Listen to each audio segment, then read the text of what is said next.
the biggest news of all weekend, it was a lot that went down, man, in the world of entertainment and the culture world and music and TV.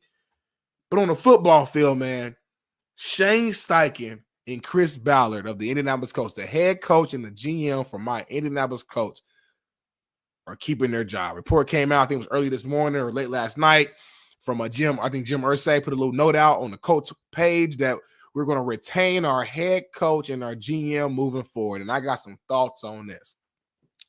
The definition of insanity, y'all, is what? Doing the exact same thing and expecting different results. We just went 8-9. 8-9 and missed the playoffs. In the AFC South division, that's arguably the weakest division in all of football. Let that like sit down with that. Let that simmer a little bit. 8-9 in the AFC South with a struggling Texas team that won the division, a horrible Titans team, and a horrible Jaguars team that just fired their head coach, Doug Peterson. I don't understand, if I'm Jim Irsay, how you can maintain both of these guys moving forward. Because think about it. When a team is bad, it's either because your players are just bad, the coaching is bad, or really that's it. I mean, I guess you could say culture can be bad, but culture kind of, I guess, falls into coaching. So, but I'll say your culture is bad, your coaching is bad, or the players themselves is bad. All those categories fall under either head coach or GM. Now, listen, me personally, I'm actually a fan of Shane Steichen from an offensive mindset. I think he's very intelligent. I think he knows the game from an X's and O's standpoint. I mean, we saw him have a lot of success in different moments during the season offensively, just being unique and come out with different ways to kind of make the game easy for AR5, or even when he had Joe Flacco would, throw between, it seemed, 250 to 300 yards every time he's out there on the field. Now, he wasn't always efficient. He would sometimes throw picks and make mistakes, but the offense was flowing a little bit more when Flacco was out in the field. So we've seen from a schematic standpoint the genius, if you will, of Shane Steichen. But the thing that concerns me the most when it comes to him, and this is just looking from the outside in, right? I'm not in the locker room. I know people around, but I'm not in the locker room, so I can't tell you for a fact that this is true. But from my perspective, Shane Steichen doesn't seem to have the intangible leadership that you need from a head coach. He doesn't seem to have the full-blown respect of the entire team. When you have a true head coach, true leader, there's a sense of fear. When I say fear, I really mean respect, where when it comes down to, not wanting to let down your head coach, not wanting to make a mistake, not wanting to, let your team down and do something because you know the reaction that your coach is going to get. You know how stern and firm that coach is compared to some other coaches that we're seeing nowadays. I know JB mentioned Mike McDaniels as his example. I'm looking at Shane Steichen right now, and it's not just really them. It's a lot of coaches these days where they don't come off as being firm. And to me, as a leader, as a head coach, I get it can be uncomfortable. I get at times like it may not be in your natural personality to really yell at players or to discipline players for little things like being late to meetings. I call it little things, but really those little things are really big things because it all trickles down in football. If you're late to meetings, then that means you're late to treatment, which means you're not getting healthy, which means you're probably not watching film, which it's just also a trickle down effect. So the real great head coaches, they make the little things the big things. I remember back in college at Ball State, my head coach, Coach Pete Limbo, and listen, a lot of people have different opinions about him, but one thing about him, and he was disciplinarian. Like, he was a guy who made sure we were locked in and focused from being earlier on time for your meetings to my strength coach, Coach Feely, shirts tucked in before we go work out. Feet have to be fully behind the line. If there was one fucking pinky toe on the line, we're all about to run gashers, or we're all about to go run an extra couple 110s because one player out of these 100 players had their pinky toe on the line. So it was little details that as players were like, come on, coach, that's not a big of a deal. But now that I'm a grown-ass man, I understand that it is a big deal. You got to make everything matter. One thing our coach would always say is, You can't flip the light switch on and off. Basically, what he's saying is you're either this or you're either that. There's no picking and choosing. You're not going to be disciplined in one level and then you're undisciplined another level, and you're a dog when you want to, but then you're a cat when you're either a dog or you're not. You're either locked in or you're not. So bringing it back full circle to Shane Steichen, to me, he's too nice of a head coach.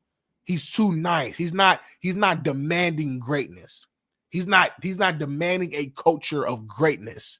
Even when he got asked that question earlier about it was a week ago about players being late. I know Pat McAfee had talked about players being late, and he commented on it. He was like, yeah, I mean, every team players are late, which is true, right? Which is true. But I'm not worried about what he said. I'm worried about how he said it. He said it so nonchalantly, as if it just was nothing to him, that leads me to believe that he didn't discipline those players who were late. And being real, those players, one of those players that the rumor is spreading around that was sometimes late was Anthony Richardson, who's your head guy. That's your head guy. You know what I'm saying? So, like, again, that's one example of that. But again, that's my biggest concern with him. On the flip side, when we're talking about Chris Ballard, bro, like I said earlier, there's only a couple ways that team is bad. Either it's your culture, your coaching, or the players. You as the GM, the general manager, you are responsible for putting together a collective of players that will lead to success. And you have not done that, Chris Ballard. That's just a fact. And he owned up to it. He had a little presser. He said, listen, I have failed. And I appreciate you owning up to it, Chris Ballard. But as Colts fans and Indianapolis fans and a native of Indianapolis, we are tired of hearing the same fucking song every single year. I have failed. I have failed. I have failed. Listen, we appreciate you owning up to it, but at some point when you keep failing, you get fired. Keep failing, you get fired. That's what happens in any job. I had a sales job back in the days, man. Shout out to my old company, Aegis Worldwide, amazing recruiting firm back in Indianapolis. They're in Chicago, different cities. To this day, I'm still close with the owner, the boss, a great man, great person, great human being. But it was times when I was not reaching my metrics. I was busting my ass. I'm doing all the work. I'm doing everything I'm supposed to be doing, but I was not reaching my metrics. And they called me to me and said, hey, if you don't hit this number by this date, unfortunately, we're going to have to let you go. It ain't personal, it's business. And this is me as a young man, fresh out of college, still learning the ropes. But that was a wake-up call. Like, listen, it ain't about if I like you, if we're friends, if we hang out, if our kids hang out, if we go to the bar after the game. All that friend shit don't matter when it comes to business. And I feel like Irsay keeping both Chris Ballard and Shane Steichen is he's thinking more with his heart than with his brain. Somebody has to go. Now, listen, I don't know. I ain't the owner. I'm not saying it has to be Shane. I'm not fully saying it has to be Chris, although I'm leaning more towards that way. But to keep them both here makes zero sense. It makes literally zero sense to keep both here. You're basically saying we're going to just keep on trying to do what we've been doing and hopefully something changes. And that makes no sense. The Colts will have another shitty season next year. We're going to be fucking 8-9, 7-10 next year. And then after the fucking season, Chris Ballard's going to say, well, I failed again. And we're going to just keep on doing it. Insanity. That's how I define the Colts season this year. In the last... Uh-oh. I think I hear some breaking news. That's the breaking news. Jason Brown is back, and he got a cigar and a stick in his mouth. JB, can you hear me? Yep. Are you safe?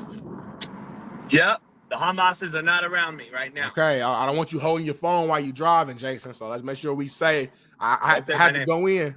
Huh? Don't call me by my name. What? Let me make sure that's your name. I had to, Jason had to go in on my Colts for a little minute. They're keeping Chris Ballard and Shane Steichen. The definition of insanity, Jason, is doing the exact same thing, Jason, expecting different results. To me, it makes no sense. Why do you keep both of them if we're trying to grow? Do you have any quick thoughts on this? I saw your boy shake the empty seats of Pat McAfee. That's going to be interesting today as McAfee is going to be on his show here in a couple hours, and I'm sure he's going to address that. Zaire Franklin, man, middle linebacker, a guy who I know him loosely. You know what I'm saying? Like, we met at All-Star Weekend. He did like a celebrity game at my high school, follows me on Twitter. Like, we loosely know each other. We're not friends, but we're cordial. But I know him and Pat been going pretty much back and forth for quite some time here. Pat be going in. Pat don't give a fuck. Like, he's just going in on everybody in the Colts organization, and I respect it. I feel him. You know, he has enough clout, I say, being with the Colts on our prime time to where he could go out there and say that. You know what I'm saying? So I'm sure he'll address that. We'll see. Man. Yeah. First of all, you got no quarterback. You got to be honest. If you think you're going to go, if the definition of insanity, you got to define yourself as you talk about the GM and the head coach you just eloquently stated. You also got to say, we have no quarterback. Because if you say you have a quarterback, then that is insanity as well. So now you're going to go in with a quarterback lame duck, a head coach lame duck, and a GM lame duck. That is truly insanity. So keeping Steichen after a year, I get it. But who do you go get? I don't know if any other news has happened. I'm hearing other things with coaches going on right now that could be coming down the pipe here today, but I haven't heard if anything's broke. But who you got to get anyway? Are the Colts going to get a veteran QB? A young veteran QB? Are they going to go after a Kirk Cousins? Are they going to go after one of these guys? Does somebody make a run at Brock Purdy? Because the Niners may not be able to pay that dude or willing to pay that guy. I'm curious to see how that Brock Purdy and Niners situation is going to unfold. And if he doesn't stay, Smitty, who takes him? Somebody's going to throw a bag at him. I don't know. It's going to be very interesting in the offseason because I'm telling you what I do know. Mm-hmm. This quarterback class coming out of college will be absolutely garbage. The worst of the worst in JV's 48 years. The worst quarterback draft class in my 48 years is going to be this year. So just mark my words. There's not a sustainable QB you did that last year too, though. And it will be. So basically, you say each year it just get a little worse, basically. Like each year is a new record. Yeah, I've been saying that for 5 years. But yeah, it's getting absolutely worse and worse and worse and worse. If you haven't noticed, just go back and look at the history of draft classes and then just talk about it for a second. It's getting worse. Literally, that 2019 class is rolling right now. I think it's 2019 with Sam Darnold, Lamar, Joe Burrow. Like, that class is rolling right now. So I don't know. Right now. Yeah, I mean, it takes a couple years. That's another thing we need to get out of the habit of but wait expecting. Up, though. Hold on, before you keep going, and I know where you're going. Before you say that, last year though the 19 class was garbage. See what I'm saying? Because Sam Darnold wasn't in it, and he was garbage, and everybody wanted to throw him under the bus, and he was shitty, and so was Baker Mayfield, and so were these guys. Baker wasn't garbage. Baker wasn't garbage last year. I'm just saying, last year, the 19 class, now all of a sudden, 5 years removed, the 19 class is back cracking.